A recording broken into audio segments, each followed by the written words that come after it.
भक्तगणों, आज आपको गीता का भगवद गीता का 3 अध्याय का शेष भाग हिंदी में कहूँगा। इसको ध्यानपूर्वक सुने। कृष्ण भगवान आपका कल्याण करेंगे। सुनिए। यज्ञ की तरह बढ़ाए हुए देवता तुम लोगों को बिना मांगे ही इच्छित भोग निश्चय ही देते रहेंगे। इस प्रकार उन देवताओं द्वारा दिए हुए भोगों को जो पुरुष उनको बिना दिए स्वयं भोगता है वह चोर ही है। यज्ञ की तरह बढ़ाए हुए देवता तुम लोगों को इच्छित भोग निश्चय ही देते रहेंगे। इस वाक्य का क्या अभिप्राय है? इससे यह भाव दिखलाया गया है कि तुम लोगों को अपने कर्तव्य का पालन करते रहना चाहिए। फिर तुम लोगों से यज्ञ के द्वारा बढ़ाए हुए देवता लोग तुमको सदा सर्वदा सुख भोग और जीवन निर्वाह के लिए आवश्यक पदार्थ देते रहेंगे। इसमें संदेह की बात नहीं है, क्योंकि वे लोग अपना कर्तव्य पालन करने के लिए बाध्य हैं। उनके द्वारा दिए हुए भोगों को जो मनुष्य उनको बिना दिए ही भोगता है वह चोरी है। इस कथन का क्या भाव है? यहां तक प्रजापति के वचनों का अनुवाद का अब भगवान उपयुक्त वाक्य से यह भाव दिखलाते हैं कि इस प्रकार ब्रह्मा जी के उपदेशानुसार वे देवता लोग सृष्टि के आदि काल से मनुष्य को सुख पहुंचाने के लिए उनकी आवश्यकताओं को पूर्ण करने के निमित्त पशु पक्षी औषध वृक्ष तृण आदि के सहित सबकी पुष्टि कर रहे हैं और अन्न जल पुष्प फल धातु आदि मनुष्योपयोगी समस्त वस्तुएं मनुष्य को दे रहे हैं। जो मनुष्य उन सब वस्तुओं को उन देवताओं का ऋण चुकाए बिना उनका न्यायोचित स्वस्थ उन्हें अर्पण के बिना स्वयं अपने काम में लाता है वह वैसे ही कृतघ्न और चोर होता है। जैसे कोई स्नेहशील माता पिता आदि से पाला पोसा हुआ पुत्र उनकी सेवा न करने से एवं उनके मरने के बाद श्राद्ध तर्पण आदि न करने से किसी के द्वारा उपकार पाया हुआ मनुष्य यथा साध्य प्रत्युपकार न करने से अथवा कोई दत्तक पुत्र पिता के द्वारा प्राप्त संपत्ति का उपभोग करके माता पिता की सेवा न करने से कृतघ्न और चोर होता है। जबकि देवता लोग मनुष्य द्वारा संतुष्ट किए जाने पर उनको आवश्यक भोग प्रदान करते हैं, तो फिर उनसे पाए हुए भोगों को यदि मनुष्य उन्हें वापस न भी दे तो वह चोर कैसे है? सृष्टि के आरंभ काल से ही मनुष्य यज्ञ के द्वारा देवताओं को बढ़ाते आए हैं और देवता लोग मनुष्य को इष्ट भोग प्रदान करते आए हैं। यह परंपरा सृष्टि के आरंभ से ही चली आई है। इस परंपरागत आदान प्रदान में जिन मनुष्य ने पहले यज्ञादि के द्वारा देवताओं को बढ़ाया है और जो बढ़ा रहे हैं वे तो चोर नहीं हैं, परंतु दूसरे मनुष्यों के द्वारा बढ़ाए हुए देवताओं से इष्ट भोग प्राप्त करके जो उनके लिए यज्ञादि नहीं करता उनको चोर बतलाना तो उचित ही है। जैसे किसी दूसरे मनुष्य के द्वारा पुरुष्ट की हुई गौ का दूध यदि कोई दूसरा ही मनुष्य यह कहकर पीता है कि गौओं की सेवा मनुष्य करता है और मैं भी मनुष्य हूं, तो वह चोर समझा जाता है। वैसे दूसरे मनुष्यों के द्वारा बढ़ाए हुए देवताओं से भोग प्राप्त करके उनको बिना दिए भोगने वाला मनुष्य भी चोर माना जाता है। इस प्रकार ब्रह्मा जी के वचनों का प्रमाण देकर भगवान ने यज्ञादि कर्म की कर्तव्यता का प्रतिपादन किया और साथ ही उनका पालन न करने वाले को चोर बतलाकर उसकी निंदा की है। अब उन कर्तव्य कर्मों का आचरण करने वाले पुरुष की प्रशंसा करते हुए उनसे विपरीत केवल शरीर पोषण के लिए ही कर्म करने वाले पापियों की निंदा करते हैं। यज्ञ से बचे हुए अन्न को खाने वाले श्रेष्ठ पुरुष सब पापों से मुक्त हो जाते हैं, और जो पापी लोग अपना शरीर पोषण करने के लिए ही अन्न पकाते हैं वे तो पाप को ही खाते हैं। यज्ञ शिष्टासिन पद किन मनुष्यों का वाचक है। यहाँ यज्ञ शब्द के द्वारा प्रधान रूप से ही पंच महायज्ञ का लक्ष्य कराते हुए भगवान उन सभी शास्त्रीय सत्कर्मों की बात कहते हैं जो क्रियाओं से संपादित होते हैं, शिष्ट कार्य के सुचारू रूप से संचालन में और सृष्टि के जीवों का भली भांति भरण पोषण होने में 5 श्रेणी के प्राणियों का परस्पर संबंध है। देवता, ऋषि, पितर, मनुष्य और अन्य प्राणी, इन 5 के सहयोग से ही सबकी पुष्टि होती है। देवता समस्त संसार को इष्ट भोग देते हैं, ऋषि महर्षि सबको ज्ञान देते हैं, पिता लोग संतान का भरण पोषण करते हैं और हित चाहते हैं, मनुष्य कर्म के द्वारा सबकी सेवा करते हैं, और पशु पक्षी वृक्ष आदि सबके सुख के साधन रूप में अपने को समर्पित किए रहते हैं। इन 5 में योग्यता, अधिकार और साधन संपन्न होने के कारण सबकी पुष्टि का दायित्व मनुष्य पर है। इसी से मनुष्य शास्त्रीय कर्मों के द्वारा सबकी सेवा करता है। पंच महायज्ञ से यहाँ लोग सेवारूप शास्त्र सत्कर्म ही विवक्षित है।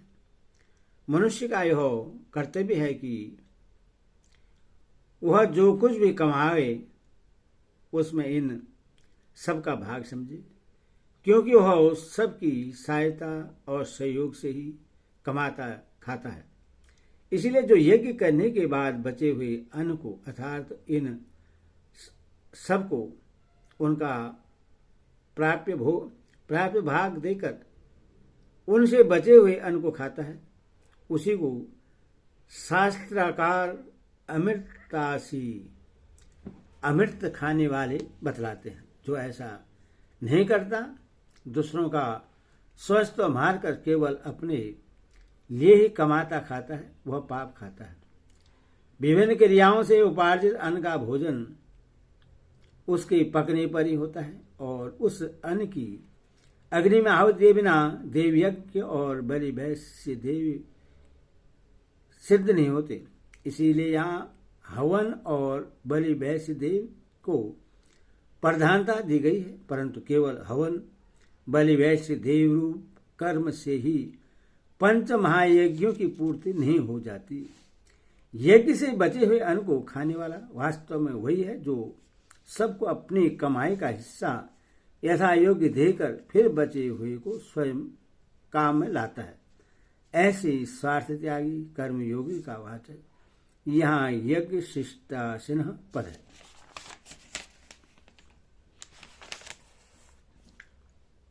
संत पद यहाँ साधु का वाचक है या सिद्धों का? साधुओं का वाचक है, क्योंकि सिद्ध पुरुषों में पाप नहीं होते और यहाँ पापों से छूटने की बात कही गई है।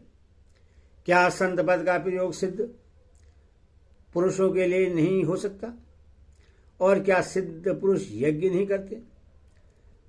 सिद्ध पुरुष तो संत हैं ही, परंतु इस प्रकरण में संत पद का अर्थ निस्वार्थ भाव से कर्म करने वाले साधक हैं। और सिद्ध पुरुष भी यज्ञ करते हैं, परंतु वे पापों से छूटने के लिए नहीं, वरन स्वाभाविक ही लोक संग्रहार्थ करते हैं। यहाँ सब पापों से मुक्त होने का क्या भाव लेना चाहिए? मनुष्य के पूर्व पापों का संचय है। मनुष्य के पूर्व पापों का संचय है। वर्तमान में जीवन निर्वाह के लिए किए जाने वाले वैध अर्थोपार्जन में भी मनुष्य से आनुषंगिक पाप बनते हैं।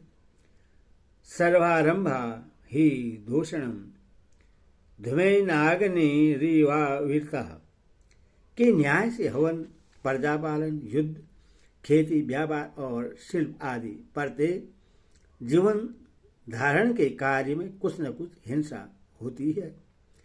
गृहस्थ के घर में भी प्रतिदिन चूल्हे, चक्की, झाड़ू, ओखली और जल रखने के स्थान में हिंसा होती है। इसके सिवा प्रमाद आदि के कारण अन्यान्य प्रकार से भी अनेकों पाप बनते रहते हैं। जो पुरुष निस्वार्थ भाव से केवल लोक सेवा की दृष्टि को सामने रखकर सब जीवों को सुख पहुंचाने के लिए ही पंच महायज्ञादि करता है और इसी में जीवन धारणा की उपयोगिता मानकर अपने न्यायोपार्जित धन से यथाशक्ति यथा योग्य सबकी सेवारूप यज्ञ करके उससे बचे खुचे अन्न को केवल उनके सेवार्थ जीवन धारण करने के लिए ही प्रसाद रूप से ग्रहण करता है। वह सत्पुरुष भूत और वर्तमान के सब पापों से छूटकर सनातन ब्रह्मपद को प्राप्त हो जाता है। इसीलिए ऐसे साधक को संत कहा गया है। अतः यहाँ सब पापों से मुक्त होने का यही भाव समझना चाहिए। घर में होने वाले नित्य के 5 पापों से तो वह सकाम पुरुष ही छूट जाता है, जो अपने सुखभोग की प्राप्ति के लिए शास्त्र विधि के अनुसार कर्म करता है और पार्षद रूप नित्य हवन, बलि, वैश्य, देव आदि कर्म करके सबका स्वल्प उन्हें दे देता है। पर यहाँ कर्ता के लिए संत पद और किले वेले के साथ सर्व विशेषण आने से यही समझना चाहिए कि इस प्रकार निष्काम भाव से पंच महायज्ञादि का अनुष्ठान करने वाला संत पुरुष तो भूत एवं वर्तमान के सभी पापों से छूट जाता है। जो अपने शरीर पोषण के लिए ही पकाते खाते हैं, उन्हें पापी और उनके भोजन को पाप क्यों बतलाया गया है। यहाँ पकाने खाने के उपलक्ष्य से इंद्रियों के द्वारा भोगे जाने वाले समस्त भोगों की बात कही गई है। जो पुरुष इन भोगों का उपार्जन और इनका यज्ञावशिष्ट उपभोग निष्काम भाव से केवल लेव और लोक सेवा के लिए करता है, वह तो उपयुक्त प्रकार से पापों से छूट जाता है। और जो केवल सकाम भाव से सबका न्यायोचित भाग देकर उपार्जित भोगों का उपभोग करता है, वह भी पापी नहीं है। परंतु जो पुरुष केवल अपने ही सुख के लिए, अपने शरीर और इंद्रियों के पोषण के लिए भोगों का उपार्जन करता है और अपने लिए उन्हें भोगता है, वह पुरुष पाप से पाप उपार्जन करता है और पाप का ही उपभोग करता है, क्योंकि न तो उसकी क्रियाएं यथार्थ होती हैं और न वह अपने उपार्जन में सबको उनका यथा योग्य न्याय भाग ही देता है। इसीलिए उसका उपार्जन और उपभोग दोनों ही पापमय होने के कारण उससे पापी और उसके भोगों को पाप कहा गया है। यहाँ यह जिज्ञासा होती कि यज्ञ न करने से क्या हानि है। इस पर सृष्टि चक्र को सुरक्षित रखने के लिए यज्ञ की आवश्यकता का प्रतिपादन करते हैं। संपूर्ण प्राणी अन्न से उत्पन्न होते हैं। अन्न की उत्पत्ति वृष्टि से होती है, वृष्टि यज्ञ से होती है और यज्ञ विभिन्न कर्मों से उत्पन्न होने वाला है। कर्म समुदाय को तो वेद से उत्पन्न और वेद को अविनाशी परमात्मा से उत्पन्न हुआ जान। इससे सिद्ध होता है कि सर्वव्यापी परम अक्षर परमात्मा सदा ही यज्ञ में प्रतिष्ठित है। अन्न शब्द का क्या अर्थ ही और समस्त प्राणी अन्न से उत्पन्न होते हैं। इस वाक्य का क्या भाव? यहाँ अन्न शब्द व्यापक अर्थ में है, इसीलिए इसका अर्थ केवल गेहूं चना आदि अनाज मात्र ही नहीं है, किंतु जिन भिन्न भिन्न आहार करने योग्य स्थूल और सूक्ष्म पदार्थों से भिन्न भिन्न प्राणी के शरीर आदि की पुष्टि होती है, उन समस्त खाद्य पदार्थों का वाचक यहाँ अन्न शब्द है। अतः समस्त प्राणी अन्न से उत्पन्न होते हैं। इस वाक्य का यह भाव है कि खाद्य पदार्थों से ही समस्त प्राणी के शरीर में रज और वीर्य आदि बनते हैं। उस रज वीर्य आदि के सहयोग से ही भिन्न भिन्न प्राणियों की उत्पत्ति होती है तथा उत्पत्ति के बाद उनका पोषण भी खाद्य पदार्थों से ही होता है। इसलिए सब प्रकार के प्राणियों की उत्पत्ति वृद्धि पोषण का हेतु अन्न ही है। श्रुति में भी कहा है कि अन्नादेवम खलियुमानि भूतानि जायते अनेनम जयधानि जीवंती। अर्थात ये सब प्राणी अन्न से ही उत्पन्न होते हैं और उत्पन्न होकर अन्न में ही जीते हैं। अन्न की उत्पत्ति वृष्टि होती है। इस कथन का क्या भाव है? इससे यह भाव दिखलाया गया है कि संसार में स्थूल और सूक्ष्म जितने भी खाद्य पदार्थ हैं उन सब की उत्पत्ति में जल ही प्रधान कारण है, क्योंकि स्थूल या सूक्ष्म रूप से जल का संबंध सभी जगह रहता है और जल का आधार वृष्टि ही है। वृष्टि यज्ञ से होती है, यह कहने का क्या भाव है? सृष्टि में जितने भी जीव हैं उन सब में मनुष्य ही ऐसा है जिस पर सब जीवों के भरण पोषण का संरक्षण का दायित्व है। मनुष्य